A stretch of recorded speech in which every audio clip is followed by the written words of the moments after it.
Bonsoir YouTube, bienvenue sur cette vidéo. Donc ce soir on va faire l'unboxing de Pirates de Maracaibo. Donc Pirates de Maracaibo, c'est pas une extension de Maracaibo, hein, parce que vous savez que le jeu Maracaibo existe déjà, mais c'est un jeu indépendant qui nécessite pas le jeu Maracaibo, qui reprend pas mal de principes de Maracaibo, mais qui simplifie aussi le jeu Maracaibo, qui le rend plus, je dirais, disponible pour les joueurs.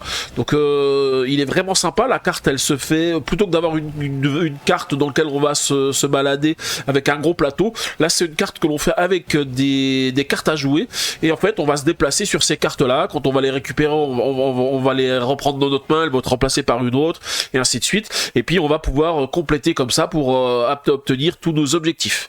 Voilà. Et Pirates de Maracaibo, si vous voulez y jouer, il est déjà disponible sur BGA, parce que moi je le connais parce que j'avais fait plusieurs parties sur BGA. Alors ça fait un petit moment que j'ai fait les parties, donc je me souviens plus tout à fait des règles. C'est dommage, j'aurais peut-être dû refaire une partie avant de faire l'unboxing, mais j'avais pas prévu de faire l'unboxing ce soir, puisque là je le fais parce que je suis un petit peu enrhumé, plutôt que de faire le live habituel que j'avais prévu.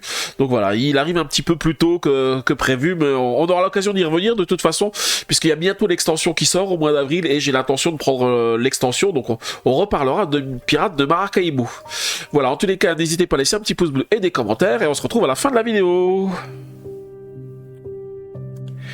Et donc voici Pirates de Maracaibo.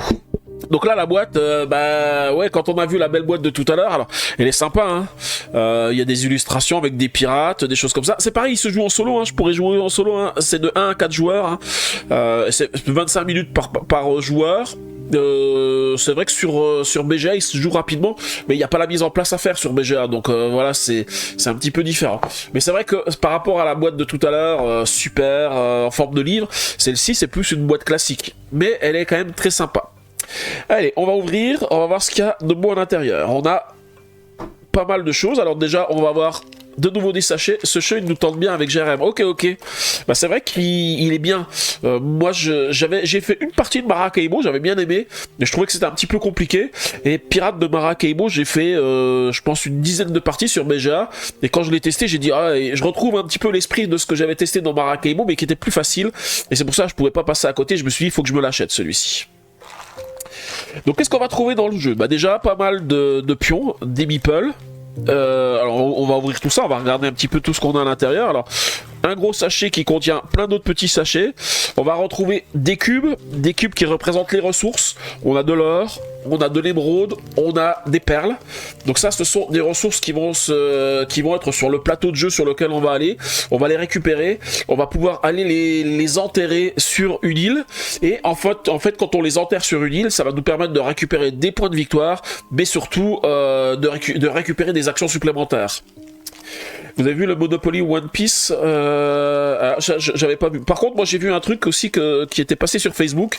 C'est, je sais pas si vous avez vu, les colons de Catan Masterpiece, avec donc les colons de Catan, mais fait avec des éléments de luxe. En particulier, il y a un colon de Catan avec des pièces en métal.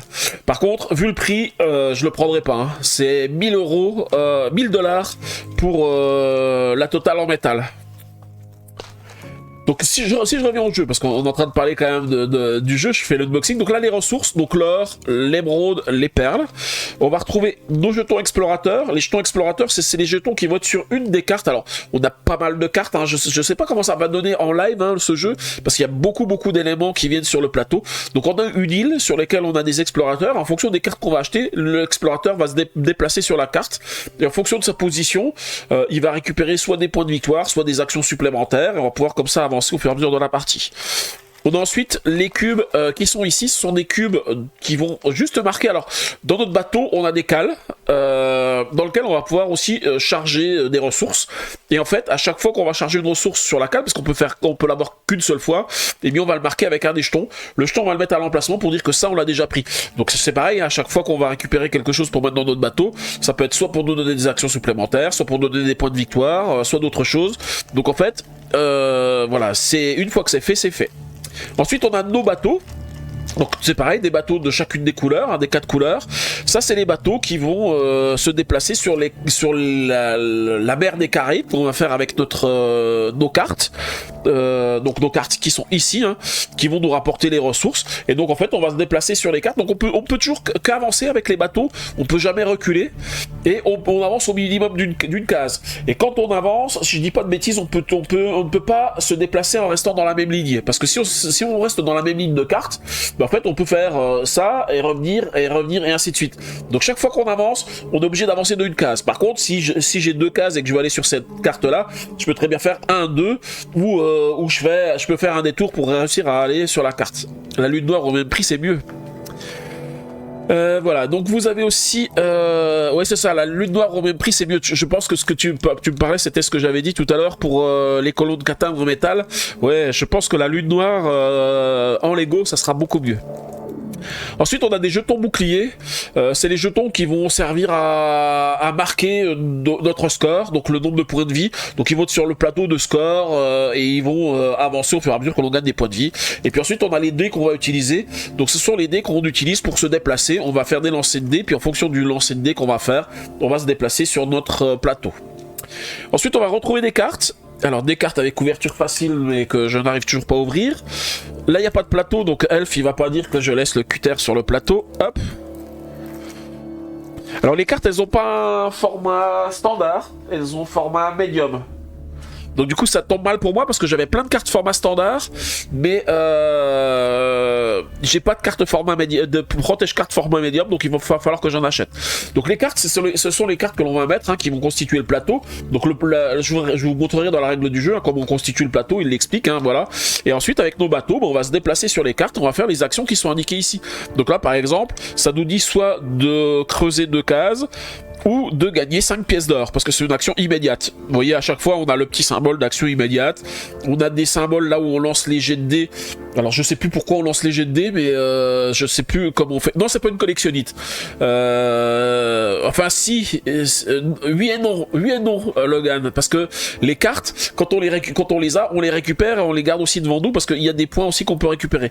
Et on a des cartes comme ça, des cartes objectifs qu'on va pouvoir récupérer, qui vont se trouver ici, qui vont nous rapporter des points en fin de victoire, en fonction d'éléments du jeu qu'on a récupéré, du nombre de pièces d'or. Là par exemple ça nous dit que toutes les cartes qui rapportent une pièce d'or en vert ici, alors j'en ai pas joué ici, je crois que non, j'en ai pas vu tout à l'heure, ça va nous rapporter 2 points de victoire. Donc en fait on a quand même une collectionnite pour gagner des points de victoire. Donc vous savez bien, j'aime bien les jeux à collectionnite hein, à chaque fois. Et donc là c'est pareil, là en haut de la carte on a le coût de la carte, hein, ce sont des cartes qui s'achètent. Ici on a une rivière pour acheter ces cartes spécifiques. Et en fait ça c'est le nombre de pièces qu'il faut dépenser. Donc ce sont des cartes qui coûtent cher, qui rapportent beaucoup de points de victoire, mais du coup il faut récupérer l'or en faisant des actions qui vont permettre de récupérer l'or. Ici on a des cartes aussi qui nous permettent de faire des échanges. Donc là par exemple celle-ci elle nous dit que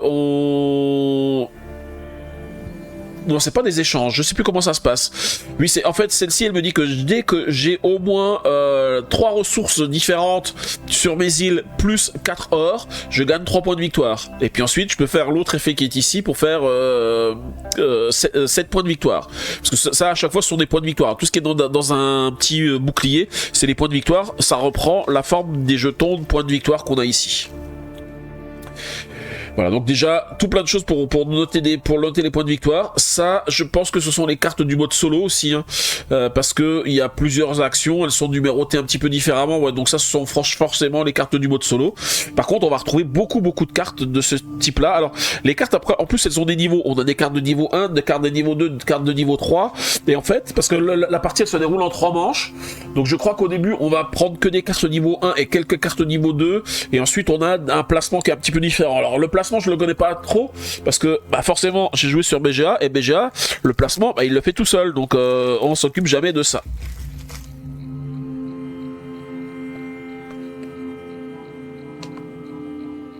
Donc là ce sont voilà, il y a les cartes de niveau 1, il y a des cartes de niveau 2 et il y a des cartes de niveau 3. Où est-ce qu'elles sont les cartes de niveau 3? Non, il n'y a pas de carte de niveau 3, c'est que 1 et 2. C'est peut-être moi qui me suis planté. Alors par contre on a ici les cartes qui permettent de faire les îles. Alors ces cartes, le 1 avec le symbole de l'île, ce sont les cartes de base. Il en manque une. Non, il en manque pas une, je crois qu'il y a tout. Attendez, je me bouche un petit coup.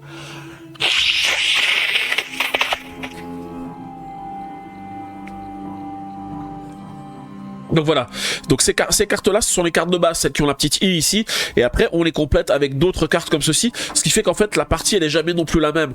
On n'aura pas toutes les mêmes cartes lors d'une partie. Et puis là on retrouve bah voilà les cartes de niveau 1, on a d'autres types de cartes ici qui font d'autres effets, avec par exemple ce sont des objets, hein, la lanterne, donc quand on les récupère, eh ben, on peut récupérer un cube que l'on met sur notre navire, puisqu'on a récupéré un objet, donc l'objet on peut le placer ici. À chaque fois les cartes elles ont des coûts, donc même quand on se déplace ici, bah, ces cartes là il faut les acheter. Les autres cartes qu'on avait tout à l'heure c'était des déplacements gratuits, on n'avait pas besoin de payer, mais ça il faut les payer pour les récupérer. Et puis par contre elle rapporte ici c'est de la production, tout ce qui est en vert ici c'est de la production, parce qu'à chaque fin de manche on va récupérer de l'or et ça va correspondre aux cartes qu'on a ici. Donc toutes les cartes qu'on a ici vont nous permettre de scorer, de récupérer de l'or pour la manche suivante. Donc voilà, tout plein de cartes de mer. C'est pour ça que le tapis il est bien, parce qu'avec le tapis forcément c'est un tapis bleu qui représente la mer, et donc on va mettre nos cartes dessus et ça rend vraiment super. Game Steph. Donc voilà, donc ça, pas mal de cartes pour faire le plateau. Ensuite, on va retrouver la règle du jeu. Alors la règle du jeu, c'est pareil, je l'ai jamais vu la règle du jeu, puisque j'ai joué sur BGA. Donc on va retrouver qu'est-ce qu'on va retrouver? Alors le matériel commun, je vous avais dit, ça c'est la première des cartes, ça c'est la carte sur laquelle les explorateurs vont se déplacer. Donc ils commencent tous à la case qui se trouve ici en bas, ici, tout en bas ici. Et en fait au fur et à mesure qu'on avance, quand on prend des cartes explorateurs, bon, on va avancer sur une case et on va faire l'effet qui est indiqué. Si on dépasse une des rivières ici, on récupère le premier qui dépasse une des rivières qui se trouve ici va récupérer des points de victoire. On le verra mieux quand je montrerai le plateau, hein. Et ben merci aussi pour le SO Logan, c'est vrai que j'ai pas pensé à vous dire de faire un petit SO. Voilà, parce qu'il jouait tout à l'heure à Star Realms, la taverne TV. Ensuite, qu'est-ce qu'on va retrouver? On va retrouver les pions qui nous permettent de constituer la carte, parce qu'en fait on a les pions avec les différentes ressources, donc l'or, les perles et l'émeraude, qui vont constituer aussi des éléments du tableau, puisque quand on en récupère, on les récupère ici, ça va fluctuer, et c'est pareil, ça va donner des points de victoire en fin de partie en fonction du nombre de perles qu'on a récupérées et des ressources qui restent sur le plateau. Imaginons par exemple que j'ai 5 perles, mais que j'ai vidé toutes les perles qui étaient ici et qu'il m'en reste plus qu'une ici, bah je vais avoir que 2 points de victoire par perle. Mais si par exemple j'ai que 3 perles et puis que on a réussi à cumuler toutes les perles sur le plateau ici, bah mes 3 perles me rapporteront 15 points.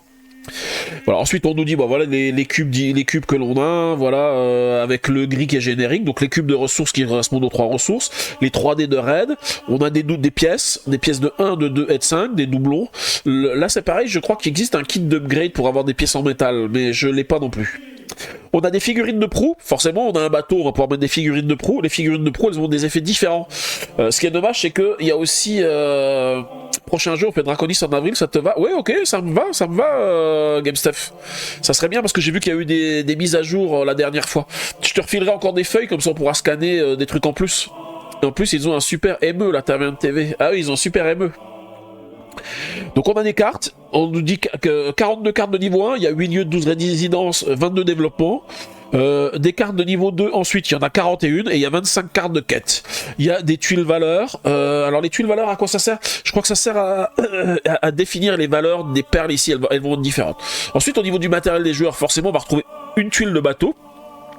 Donc 4 plateaux de navire, 1 par joueur, donc l'un est réservé pour le mode solo, et en fait vous voyez c'est ce que je vous disais, hein, sur le plateau joueur on a des petites cases sur lesquelles on va mettre nos cubes gris ici chaque fois qu'on va récupérer des ressources, et en fait quand on va le récupérer on va pouvoir faire un effet qui est indiqué ici. Donc par exemple si je me mets sur le premier ici, c'est 3 pièces d'or que je récupère, mais il y a plein d'autres choses, il y a des choses qu'on peut faire, qu'on peut pas faire tout de suite là, parce que vous voyez ici il y a un petit symbole qui est indiqué au-dessus, je crois que c'est en fonction du nombre de points de victoire qu'on a déjà, c'est à dire que tant qu'on n'a pas au moins 2 points de victoire on peut prendre que des cases qui se trouvent dans cette partie du navire.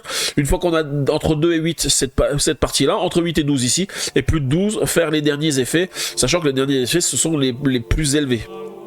Voilà, ensuite on a aussi d'autres jetons, alors on va aller voir après, hein, il y a tout plein de jetons, on a des tuiles marché noir, alors je sais plus exactement à quoi ça sert le marché noir, on a le plateau repère c'est là où on va enterrer nos trésors, et c'est là quand on enterre nos trésors, on va avoir des points de victoire en fonction du nombre de trésors qu'on a enterrés, mais en plus quand on enterre nos trésors, ça nous donne aussi des points supplémentaires. Voilà, et pour le mode solo, on nous explique aussi les choses. Bon, ça, je vais pas vous expliquer le mode solo, il sera temps d'y revenir quand je vous l'expliquerai. Voilà, au niveau de la mise en place, c'est ce que je vous disais ici, hein. Voilà comment on met en place les Caraïbes. Donc on a ici les 3 tuiles qu'on avait montré avec les ressources, puis ensuite on va mettre des cartes sur les différents emplacements, sachant que les emplacements avec des sets ici, on leur met une tuile spécifique sur l'emplacement. Quelle que soit la carte qu'on a mis, on va mettre cet emplacement ici. C'est la fameuse tuile qu'ils ont appelé les tuiles valeurs. On apprend de place chez vous, la Taverne TV, en plus de découvrir plein de jeux. Ok. Notamment sur la guerre humains-animaux. Donc donc en fait dans la règle du jeu, voilà la mise en place. Alors toujours pareil, c'est du Super Meeple, donc on a des petits chiffres qui nous disent, qui nous rappellent à quoi ça correspond sur le plateau, sur la mise en place, hein. Le déroulement du jeu, le tour d'un joueur, on a la phase de déplacement. Je regarde qu'est-ce qu'on a. Par contre, j'ai pas vu de carte. Je crois qu'il n'y a pas de carte d'aide de jeu. C'est vrai que c'est peut-être la seule chose qui manque. Moi, je sais que j'aime bien quand on a une petite aide de jeu qui nous rappelle les tours et tout ce qu'on a derrière. Non, il n'y a pas de carte d'aide de jeu. Donc le tour de joueur, on nous explique chacune des cartes à quoi elles correspondent, les cartes résidence, les cartes lieux, les cartes objets qu'on avait tout à l'heure, l'action de lieu exploré, les actions dues à un effet de jeu, et puis comment se termine la manche, parce qu'en fait chaque fois qu'on arrive en fin du plateau, la manche se termine, on commence une nouvelle manche, et je vous rappelle, il y a 3 manches à faire. Donc tout va être expliqué dans la règle. Je peux plus vous en dire de trop, parce que je vous ai dit, ça fait un petit moment que j'ai joué sur BGA, j'ai plus tout à fait les règles en tête. C'est pas comme Wondrous Creature où j'ai joué il y a pas très longtemps, donc j'ai bien les règles en tête. Et là, on a aussi la règle du mode solo. Donc le mode solo, alors ça commence ici parce que ça c'est encore le décompte des points. Le mode solo, c'est pareil, aussi pas mal d'explications sur le mode solo. Je regarderai puisque je compte le faire en live. On a aussi un petit glossaire, donc c'est peut-être pour ça qu'ils n'ont pas fait de carte d'aide de jeu, parce que le glossaire il est quand même assez gros, hein. Le glossaire qui nous rappelle chacun des effets, ce que ça fait ici, il y a quand même pas mal d'effets. Ce que font les figurines de proue, ce que font les cartes résidence, ce que font les marchés noirs, ce que font les cartes quêtes, donc il y a pas mal de choses. Et je crois qu'on en a encore derrière ici, ouais, il y en a encore derrière ici, hein. Là, tous les icônes, à quoi ça correspond, on nous explique tout ce que ça fait.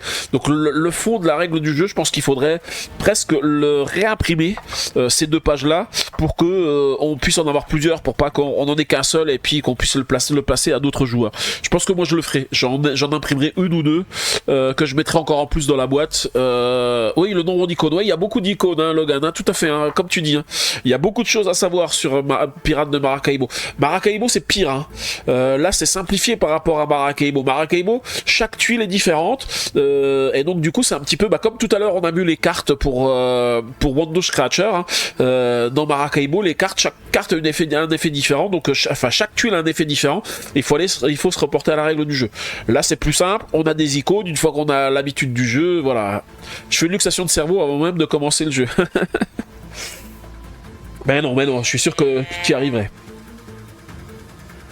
Voilà. Ensuite, on a le plateau explorateur. Tout à l'heure, on l'avait vu tout à l'heure. Avec ici l'emplacement, on va mettre notre jeton pour faire les points de victoire, hein. Donc notre bouclier ici, il va venir à cet emplacement ici, hein. Je vous montre sur la câble. Là, j'ai pris le jeton jaune. Voilà.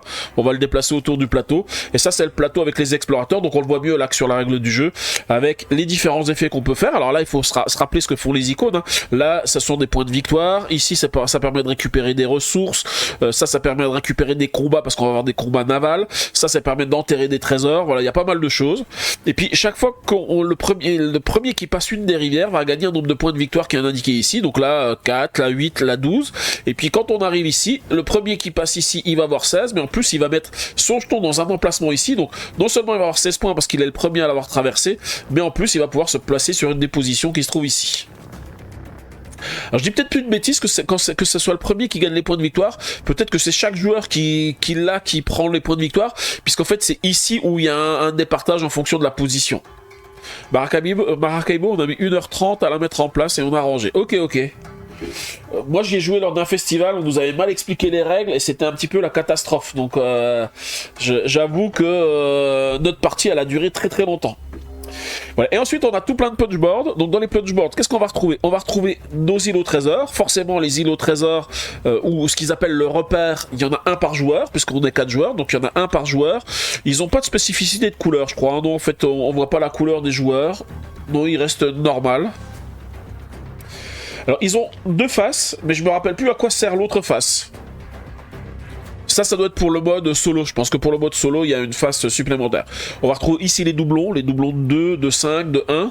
Donc il va falloir ranger dans les sachets. Je pense que... Ah oui, ici, on nous a donné plein d'autres sachets, donc ça va. On a ici les cartes de ressources qu'on va mettre sur notre plateau. Ici, les cartes de marché noir avec les différentes couleurs. Donc les marchés noirs, en fait, on en a pour chacun des joueurs, parce que chacun des joueurs peut activer son marché noir. Qu'est-ce qu'on a d'autre de beau? Ça, ce sont les cartes... Je ne sais plus. Je ne sais plus pourquoi j'ai ces tuiles, c'est peut-être pour le mode solo. Ensuite, on va retrouver les figurines de proue. Donc là, il y en a tout plein.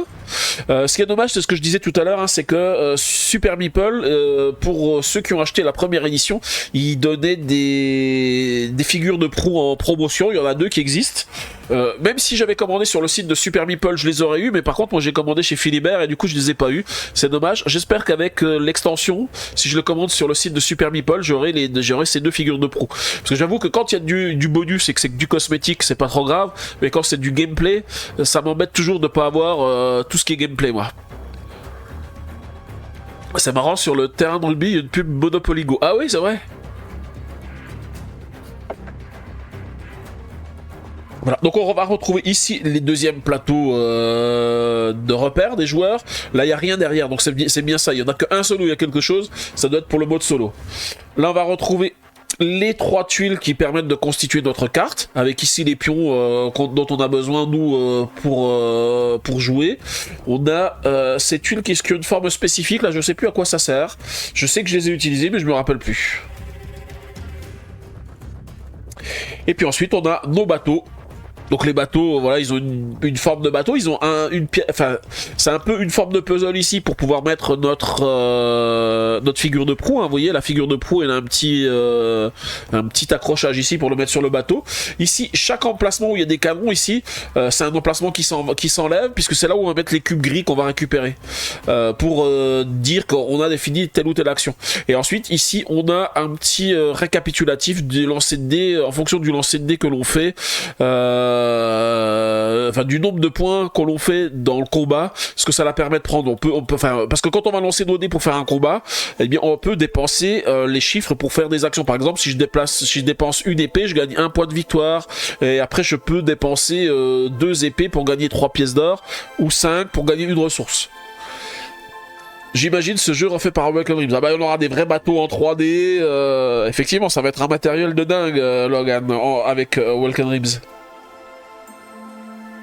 Et donc du coup voilà la deuxième planche de bateau, forcément, hein, 4 joueurs, 4 bateaux.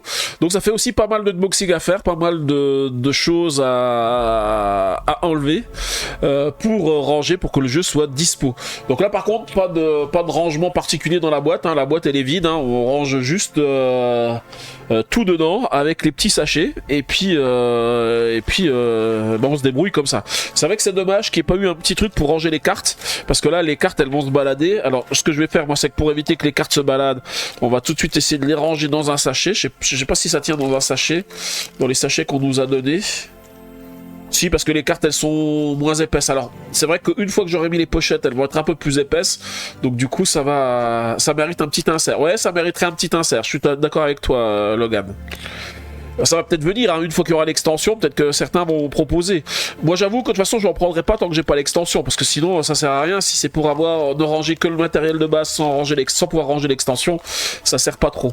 Donc là je vais juste mettre les cartes ici pour pas qu'elles soient abîmées, puisque je les ai décellophanées. Alors je récupère les 2 dernières. Et puis comme dit, il va falloir que j'achète des pochettes pour pouvoir les sleever, parce que j'ai pas les sleeves qui conviennent. Alors j'avais des sleeves qui pour moi avaient peut-être la bonne taille, mais elles sont un tout petit peu trop petites. J'ai essayé, la carte rentre pas du tout dedans. Donc là je pense que les cartes format medium, enfin les sleeves format medium devraient être ok pour ranger ces cartes. Et donc voilà ce qui finit cet unboxing. On va pouvoir faire notre petit au revoir à YouTube.